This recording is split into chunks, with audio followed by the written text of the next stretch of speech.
სახელითა მამისათა და ძისათა და სულისა წმინდისათა. ამინ. ყველას გილოცავთ ყოვლადწმინდა ღვთისმშობლის შობის დღეს. დღეს დიდი დღესასწაულია მართლმადიდებელი ერი ზეიმობს დაიბადა ქალწული, რომელიც უნდა გამხდარიყო დედა ღვთისა. მერთმა ყოვლადწმინდა ღვთისმშობლის ლოცვებით დაიფაროს ჩვენი ქვეყანა, მართლმადიდებელი ერი, იმ დიდი განსასწრებისაგან, რომელსაც ატეხს ბოროტი მორწმუნეებს და ღმერთმა ეს ყველაფერი მშვიდობიანად გაგვატარებინოს, რათა ღვთისგან მერე მივიღოთ სასყიდელი. გონიერი გამგის სასყიდელი. დღეს სამწუხაროდ ჩვენ სხვა რამეზე უნდა ვილაპარაკოთ, ღვთისმშობლის შობასთან დაკავშირებით ვერ ვისაუბრებთ. და რატო ხდება ესე? განსასწრელი ვახსენეთ და ყოველთვის ცდილობს ეშმაკი მორწმუნე ერში, ქრისტიან ხალხში შეიტანოს არეულობა, შფოთი, რომ ადამიანები დაღუპოს. სამწუხაროდ მავანნი გამოჩნდნენ და ღირსეულ სასულიერო პირებს ეკლესიაში აბრალებენ თითქოს ეკლესიისაგან უცხო რამეს ქადაგებენ.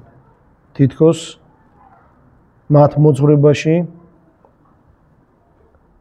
რაიმე იყოს ისეთი, რაც ეკლესიისთვის მიუღებელია და ზოგიერთი ისედაც კადნიერდება, წვალებლობას ქადაგებენო, იმასაც კი ამბობენ.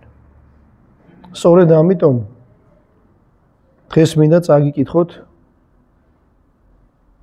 საღვთისმეტყველო კომისიის დასკვნა, რომელიც იმ საკითხზე იყო, რასაც ჩვენ ამჟამად გვაბრალებენ.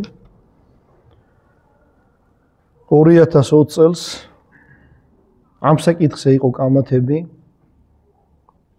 ერთ-ერთი ერის ადამიანი ქადაგებდა ეკლესიის უცხო სწავლებას და მოძღვრებმა ის წიგნები, სადაც ის ამ ყველაფერს ქადაგებდა, გამოსცემდა წიგნებს, ამხილეს. ამას მოყვა საუბრები. შემდეგ როგორც ხდება და როგორც წესი და რიგი არის ეკლესიაში, საპატრიარქოში რამდენიმე შეხვედრა შედგა, კომისიასავით ესე თქვა შეიძლება შედგა და ორის ხდომა იყო და მივედით, შევჯერდით, შეიძლება ითქვას დაადასტურა კომისიამ მისწავლება, რასაც ეკლესია აქამდე ამბობდა. მაგრამ სამწუხაროდ ეს გახდა საჭირო. ახლა წაგიკითხავთ ამ კომისიის დასკვნას და თუ რატო თქვა ეს ამასაც გეტყვით. 2020 წლის 3 აგვისტოს შედგა მორიგი შეხვედრა საღვთისმეტყველო საკითხების შესახებ. შეხვედრაზე განხილული იყო თბილისის სასულიერო აკადემიის პატრისტიკისა და დოგმატიკის კათედრის გამგის ედიშერ ჭელიძის მიერ მისივე წიგნებში საეკლესიო დოგმატიკა და ერესები ტომი 1 და გზა მსოფლიო კრებათა დოგმატური ღვთისმეტყველებისკენ განმარტებული საკითხი ქრისტეს კაცობრივი ბუნების ყოვლის მცოდნეობის შესახებ. შეხვედრას უძღებოდა საპატრიარქო ტახტის მოსაყდრე სენაკისა და ჩხოროწყუს მიტროპოლიტი შიო. მონაწილეობდნენ პროტოპრესვიტერი გიორგი ზვიადაძე, დეკანოზი ანდრია ჭაღმაიძე, დეკანოზი ლონგინოზი სუარიშვილი, დეკანოზი დავით ისაკაძე, დეკანოზი დავით ქლივიძე და დეკანოზი დავით ნოზაძე. შეხვედრებს შეგახსენებთ, რომ ამ საკითხზე პირველი შეხვედრა შედგა ისევ 2020 წლის 11 ივლისს და მას ესწრებოდნენ პატრიარქის ქორეპისკოპოსი ახალციხისა და ტაო-კლარჯეთისა და ლაზეთის მიტროპოლიტი თეოდორე, ატენისა და ატენის მიტროპოლიტი ანდრია, თბილისის სასულიერო აკადემიისა და სემინარიის რექტორი, პროტოპრესვიტერი გიორგი ზვიადაძე, საქართველოს საპატრიარქო საზოგადოებასთან ურთიერთობის სამსახურის ხელმძღვანელი დეკანოზი ანდრია ჯაღმაიძე, არქიმანდრიტი დავით ჭინჭარაული, დეკანოზი დავით ისაკაძე, დეკანოზი დავით ქლივიძე და დეკანოზი დავით ლასურაშვილი. თბილისის სასულიერო აკადემიისა და პატრისტიკისა, დოგმატიკისა კათედრის გამგე ედიშერ ჭელიძე. მომდევნო შეხვედრების საჭიროება განაპირობა საკითხის დადუსტების აუცილებლობა. განმარტება. მაცხოვრის კაცობრივი ბუნების ყოვლის ცოდნელობის შესახებ წაკითხულ იქნა შემდეგი სახით. გვმართებს ვიქონიოთ ხედველობაში, რომ როდესაც ქრისტეს განეკუთვნება სხვადასხვა საღვთო თვისება, ისეთი როგორებიცაა ყოვლის მცოდნეობა, ყოვლის შემძლეობა, ყველგანმყოფობა, ცხოველმყოფელობა და ასე შემდეგ, ის განეკუთვნება მას როგორც ერთიან პიროვნებას, მაგრამ არ განეკუთვნება ცალკე აღებულ ადამიანობას. ამასთანავე ქრისტეს ადამიანურობა არ გარდაქმნილა ღმრთეებად. ამიტომ იგი თავისთავად არ შეიძლება იწოდებოდეს ყოვლის ცოდნედ, ყოვლის შემძლედ, ცხოველმყოფელად და ასე შემდეგ. ორი ბუნების ჰიპოსტასური შეერთება გულისხმობს ერთ შედგენილ ჰიპოსტასს, რომელშიც შეურევნელად და შეუცვალებლად ქიეს ორივე ბუნება შეერთების შემდეგაც. ორივე ბუნება შეერთების შედეგაც ინარჩუნებს ერთმანეთისაგან ბუნებისეულ განსხვავებულობას და მათთვის დამახასიათებელ ბუნებისეულ თვისებებს. ანუ ჰიპოსტასური შეერთების შედეგად, რაც საღვთო ბუნებას შეუძენია, არც საღვთო ბუნებას შეუძენია ადამიანური ბუნების თვისებები და არც ადამიანურს საღვთო ბუნებისა. რადგან ბუნებანი შეურევნენი დარჩნენ, ხოლო მათი თვისებანი უვნებენი. მოყვანილი იყო მსოფლიო საეკლესიო კრებებზე მიღებული დადგენილებები და საეკლესიო მამათა ნაშრომებიდან ამონარიდები. სამ მსოფლიო კრებაზე ეფესოს მესამე კრება, ქალკედონის მეოთხე კრება და კონსტანტინოპოლის მეექვსე კრებამ ეკლესიამ განაცხადა დოგმატი, რომლის თანახმადაც უფალი იესო ქრისტე ერთ ჰიპოსტასოვანი და ორ ბუნებოვანია, საღვთო და კაცობრივი. ქალკედონის მეოთხე კრებამ ზუსტად ჩამოაყალიბა ქრისტეში ორი ბუნების შეერთების შესახებ სწავლება. აღიარებულ იქნეს უფალი იესო ქრისტე როგორც სრული ღმერთი და სრული ადამიანი, ჭეშმარიტი ღმერთი და ჭეშმარიტი ადამიანი, მამას თანაარსი ღმრთეებითად და ჩვენი კაცობრივად. ჩვენი მსგავსია ყველაფრით გარდა ცოდვისა.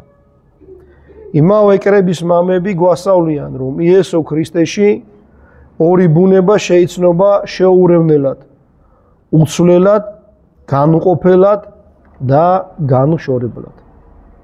ეფესოს მესამე მსოფლიო საეკლესიო კრებაზე მოიწონეს წმინდა კირილი ალექსანდრიელის სარწმუნოების გადმოცემა, რომლის მიხედვითაც უფალი იესო ქრისტეს ერთიან ჰიპოსტასში შეერთებულია საღვთო და ადამიანური ბუნება. ამ განსხვავებულ ბუნებათა შეერთების გზა გამოუთქმელია და ამოუხსნელი. წმინდა იოანე დამასკელი, მართლმადიდებლური სარწმუნოების ზედმიწევნითი გადმოცემა. თავი 26 ვნებულებებისა და მოქმედების შესახებ. არც უფლის ადამიანური სულისადმი ვამბობთ განზრახვას ან არჩევანს, რადგან არ ქონდა მას უმეცრება. თუმცა სამომავლო საქმეთა არ მცოდნე ბუნებისა იყო იგი, მაგრამ გვამოვნებითად ღმერთ სიტყვასთან შეერთებულს ყოველივე სოდნა ჰქონდა. არა მადლით, არამედ როგორც თქვით, ქვამოვნებითი შეერთების გამო. რადგან ერთი და იგივე იყო ღმერთიც და კაციც. ამიტომ არც განზრახულებითი ნება ჰქონია მას, რადგან თუმცა კი ნებელობა ჰქონდა ბუნებით და მარტივი, რაც ადამიანთა შორის ყოველ პიროვნებაში მსგავსადვე განიჭვრიტება, მაგრამ მის წმინდა სულს არ ჰქონია მისი საღვთონების საწინააღმდეგო ან მისი საღვთონებისაგან განსხვავებული განზრახულობა, ანუ ნებებელი რამ. წმინდა არსენი იყალთოელის თარგმანი. აი ამის რაც წავიკითხეთ. დამასკელის სიტყვის. არცა საუფლოისა სულისათვის ვიტყვით განზრახვასა, ანუ წინა აღრჩევასა, ვინაიდან არა აქვნა უმეცრებაი. რამე თუ რაღაცა თუ ყოფათა უმეცრიცა ბუნებითისა იყო, გარნა ეგრეცა, ვითარცა გვამოვნებით, შეერთებულსა სიტყვასა ღვთისას აქვნა მეცნიერება იყოველთაი, არა მადლით, არამედ ვითარცა ითქვა გვამოვნებითათვის შეერთებისა. რამე თუ თვით იგივე იყო ღმერთი და კაცი. წმინდა მაქსიმე აღსარებელი. ორმაგი რამ არის უმეცრება. ერთი გასაკიცხი და მეორე არა გასაკიცხი.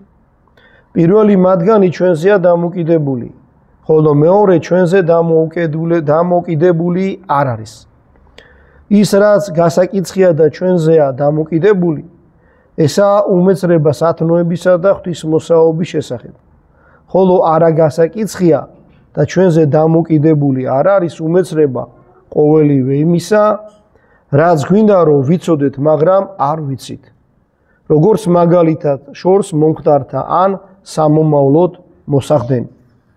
ამიტომ თუ წმინდა წინასწარმეტყველთა შორის მადლით შეიცნებოდა შორეული და ჩვენგან დამოუკიდებელი, როგორ ღარ ეცოდინებოდა უმალ ყოველივე ღვთისზეს და ამის შემდეგ კაცებასაც, არა ბუნებით, არამედ სიტყვასთან, ლოგოსთან შეერთებულობით. მართლაც ისევე როგორც გავარვარებულ რკინას აქვს ცეცხლის თვისება, ვინაიდან ანათებს და წვავს, თუმცა არათუ ცეცხლია იგი ბუნებით, არამედ რკინა.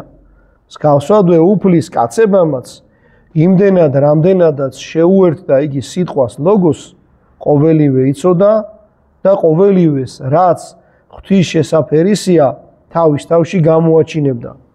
ხოლო ამათგან რამდენადაც სწორედ კაცობრივი ბუნება იყო ის, რაც მასში შეერთდა, ითქმის რომ არ იცოდა. ისევ მაქსიმე აღსარებელი. მსგავსადვე ლოგოსთან შეერთებულმა უფლის კაცებამაც იცოდა ყოველივე და ყოველივე ღმერთის შესაფერისი მასში გამოვლინდებოდა. თუმცა ითქმის რომ ლოგოსთან შეერთებული საკუთრივ კაცობრივი ბუნებით მან არ იცოდა. წმინდა ნიკიფორე აღსარებელი, კონსტანტინოპოლის პატრიარქი, სიტყვის გება და დამხობა. მან როგორც ღმერთმა ყოველივე იცის შექმნამდეც კი, ამგვარად იგი სადღაც შორს ყოფი მოწაფეებს მეგობრის დაძინებას განუცხადებდა წინასწარ, ხოლო იქ მისული და საფლავს მიახლოებული გამოიკითხავს, სად დადეთ იგი. წარმოაჩენს რა ჩვენეული ბუნების საზომებს. აგრეთვე იესომ იცოდა მათი აზრები, რამე თუ განიზრახვიდნენ მისდამნი კითხვის დასმას, ვინაიდან მას როგორც ადამიანსაც ყოველივე სოდნა ჰქონდა სიტყვასთან, ლოგოსთან ჰიპოსტასური შეერთებულობით, ისევე როგორც გამდიდრებული იყო იგი დანარჩენი სიკეთეებით და კიდევ მაჩვენებლობდა იგი არცოდნას იმ დღისა და ჟამისა, რომელსაც უნდა მოიწიოს ყოველივე ეს დასასრული. წმინდა კირილე ალექსანდრიელი, პერეფრაზი. როგორც ღმერთმა იცის დღე და ჟამი მეორედ მოსვლის, თუმცა გამოაჩენს რა ადამიანობის ქრისტესთვის დამახასიათებელ თვისებას ამბობს, რომ არ იცის, რადგან ადამიანისათვის თვისობრივია მომავლის არცოდნა. როცა იესო ქრისტე ამბობს, რომ არ იცის მეორედ მოსვლის ჟამი, ამით წარმოაჩენს თავის კაცურ ბუნებას, თუმცა ზეღვთვისამ იცოდა ცხადია მეორედ მოსვლის ჟამი. წმინდა მაქსიმე აღსარებელი. სახელი ქრისტე ცხადყოფილი არა ბუნებისა, არამედ შედგენილი ჰიპოსტასისა. ეს ნიშნავს, რომ მთელი ქრისტე არის უფალიც, ღმერთიც და ყოვლადძლიერიც, აქვს რა თავის თავში აგრეთვე ისიც, რა ჩვენს გამო და ჩვენი ცხოვრების განუყოფელად და შეუროვნელად შეიმოსა, ხორცი ვნებადი და არა ყოვლის შემძლე, ქმნილი ხილული, გარე შეწერილი, რომელსაც ქრისტეს ხორცს ანუ კაცებას ჰქონდა ნება, ბუნებითად არა ყოვლის შემძლე, მაგრამ ქრისტეში ყოვლის შემძლე. წმინდა იუსტინე პოპოვიჩი. კაცობრიվ ბუნებას როგორც ასეც არ ეკუთვნის ეს ცოდნა, რის გამოც მაცხოვარი ამბობს, რომ ძეკაცისამ ეს არ იცის. ესე იგი არ იცის მისმა ადამიანურმა ბუნებამ, თუმცა როგორც ზეღვთვისამ და ღმერთის სიტყვამ ეს იცის. ადამიანურ ბუნებას თავისი ძალით არ შეუძლია შეიცნოს და იცოდეს. ამ შემეცნებას და ცოდნას ის იღებს როგორც ნიშს ყოვლისცოდნე ღმერთისაგან. ისევ იუსტინე პოპოვიჩი. მიუხედავად იმისა, რომ კაცობრივი ბუნების განხტობის შედეგად ქრისტეში განიხტო თვითკაცობრივი შემეცნებაც, მაინც იგი კაცობრივი შემეცნება არ გარდაქმნილა საღვთო ყოვლისცოდნეობად, იმდენად რამდენადაც ყოვლისცოდნეობა არის საღვთო არსების თვისება. თუმცა სიტყვასთან ჰიპოსტასურ ერთობაში იგი კაცობრივი შემეცნება გამდიდრდა საღვთო ყოვლისცოდნეობით და არ გადაულახავს რა ადამიანური ბუნების საზღვრები. წმინდა იოანე დამასკელი ბუნებათა რიცხვის შესახებ. ქრისტეს ბუნებანიც თუმც შეერთებულია, მაგრამ შეურევნელად შეერთებული და თუმცა ურთიერთში დამტევნელობენ ისინი, ურთიერთისადმი ცვლილებადობასა და გარდაქმნას არ უშვებენ, რადგან თითეული ბუნება უცვლელად იცავს თავის ბუნებისეულ თვისებას. ამიტომაც აღირიცხებიან ისინი და ამ რიცხვს არ შემოაქვს განყოფა, რადგან ერთია ქრისტე სრული ღმრთებაში და ადამიანობაში. და ბოლოს წმინდა იოანე ოქროპირი. იმ შემთხვევისათვის, როდესაც თქვა, დღისა მისთვისა და ჟამისა არავინ იცის, არცა ყოვლისცოდნე ძემ, კაცობრიվ არც მე ვიცი, სწორედ ასე უნდა გავიგოთ ეს მისი სიტყვები. ამინ. აი ამ შეხვედრებმა ამ საღვთისმეტყველო კომისიამ ეს დასკვნა დადო. ეხლა ცოტა გასაგები რო იყოს თქვენთვის, რაზე ვსაუბრობთ. ძალიან მარტივად რო გითხრათ. მაცხოვარი სახარებაში ამბობს, რომ ძეკაცისამაც არ იცის, როდის იქნება მეორედ მოსვლა. ამას მოყვა კამათი. იესო ქრისტემ თვითონ იცის, რადგან არის ღმერთი და კაცი, როდის იქნება მეორედ მოსვლა, იმიტომ რომ ღმერთიც არის. მაგრამ ეს იცის ღვთაებრივი ბუნებით და არა ადამიანური ბუნებით. ეკლესიის მამები როგორც წაიკითხეთ და რომელსაც ჩვენ სრულად ვეთანხმებით, ამბობენ, რომ როცა ამბობს, არ ვიცი, ამბობს როგორც კაცი. და ამიტომ ესე უნდა მივიღოთ. მაგრამ სამწუხაროდ არიან ადამიანები, რომლებიც ამას ვერ იღებენ, ცდილობენ ისეთ საკითხებზე ილაპარაკონ, რომლებზეც მამები თუ რამე კამათი არ იყო, წვალებლებთან არც კი იწყებდნენ საუბარს, ეს რთულია დოგმატიკაზე ლაპარაკი. თუ გახსოვთ, სახარებაში ესეთი ადგილია, როცა ნათლისმცემელი მაცხოვარზე ლაპარაკობს, ამბობს რომ მისი ხამლის ტვირთვის ღირსიც არ არის. აცმაც მოცხოვარს იწვა ისო ჩაიცვა. ანუ მართლის სემესაც კი მორიდებულობა ქონდა. და ზოგიერთი ადამიანი ისე თავისუფლად ლაპარაკობს ესეთ საკითხებზე რომ გაკურვებულები ვართ. საერთოდ რო იცოდე დოგმატური ღვთისმეტყველება როგორ შეიქმნა. როცა გამოჩნდებოდა ვინმე რომელიც ახალ სწავლებას შემოიტანდა ეკლესიაში და დაიწყებდა სიახლის გავრცელებას, ეკლესიის მამები შეიკრიბებოდნენ, ჯერ ერთხელ ეტყოდნენ, მერე ორჯერ ეტყოდნენ, თუ არ გაიგებდა, მერე კრება შეიდგებოდა და მიიღებდა განჩინებას ამ საკითხთან დაკავშირებით, რომ აი ეს კაცი რო ამბობს ესე კი არ არის, წმინდა წერილზე დაყრდნობით, წმინდა გარდამოსემაზე დაყრდნობით არის ესე. თუ კი გვაქვს ჩვენ დოგმატური ღვთისმეტყველება, ყველა ესე შეიქმნა. როცა გაჩნდებოდა ერესი, ამ ერესის საწინააღმდეგოდ მერე მამები ჩდებოდნენ და მუშაობდნენ. ეს ყველაფერი რაზეც საუბრობთ, ეს არის ძველ დროს მომხდარი ამბები. ძველად იყვნენ ადამიანები, ვინც ამ ყველაფერს ურევდნენ, ეკლესიას ამაზე თავის გადაწყვეტილება აქვს. და ეხლაც აი 2020 წელს რატო დაჭირდა ამ მის შეხსენება, იმიტომ რომ ეს შფოთი ჩამცრალიყო. ადამიანი რომელიც ფიქრობდა არასწორად უთხრეს რომ ესე კი არ არის, აი ესე არის. ამას ამბობს ეკლესიის სწავლება. მესამე კრება, მეოთხე კრება, მეექვსე კრება და კიდე ზემოთ ჩამოთვლილი მამები იოანე დამასკელი, მაქსიმე აღსარებელი, იუსტინე პოპოვიჩი, ნიკიფორე აღსარებელი და სხვები და სხვები. ამ საკითხზე კიდე სხვებსაც აქ საუბრებ. ამიტომ უნდა იცოდეთ ეხლაც არიან და შემდეგიც იქნებიან ადამიანები, ვინც შეეცდებიან რომ გონება აგირიოთ. ეხლა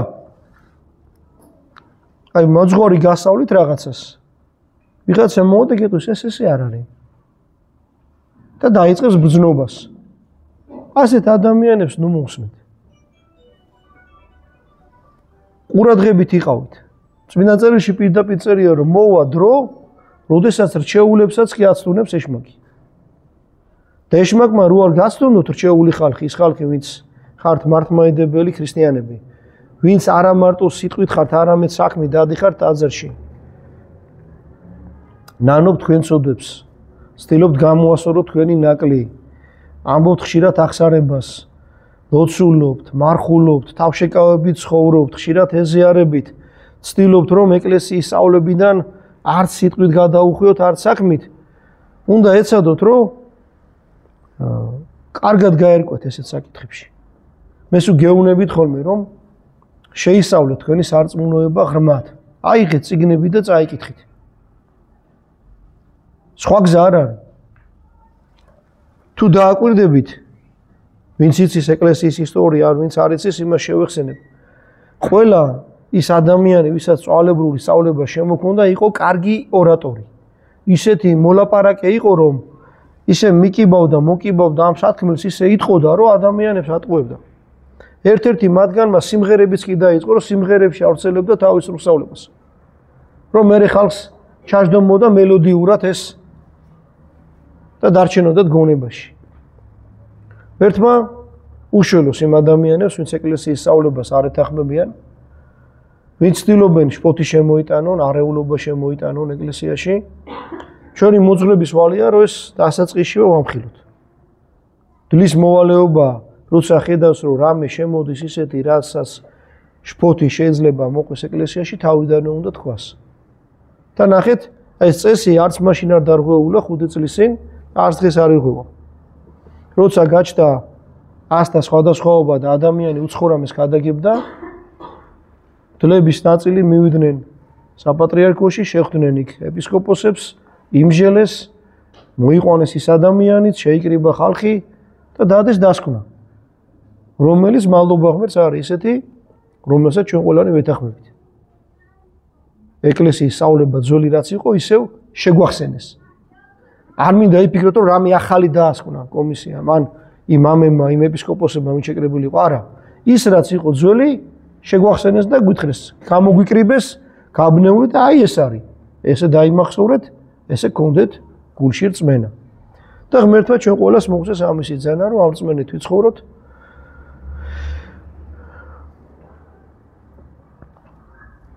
ამ ადამიანებს ვინც კიდე ცდილობს ცდილობენ რომ შპოთი შემოიტანონ, ღმერთმა სინანული მისცეს. სინანულს შეუძლია ამათი გადარჩენაც. უნდა თქვან ახსარება, უნდა შეინანონ რომ არ ეთანხმებოდნენ ეკლესიის სწავლებას, შემოქონდათ შპოთი ეკლესიაში და შემდეგ უნდა გააგრძელონ თავიანთი ცხოვრება, ისე როგორც ყველა მართლმადიდებელი ქრისტიანი უნდა ცხოვრობდეთ. ერთმა დაგლოცოთ, ისევ კიდე შეგახსენებთ ღვთისმშობლიშობას მოგილოცავთ, დიდი ზეიმია. მთელი მართლმადიდებელი ერი ზეიმობს ღვთისდედის დაბადებას და ღმერთმა ინებოს, რომ მისი წმინდა ლოცვებით ჩვენ ტკბილი სასუფეველი დავუმკვიდროთ. ამინ.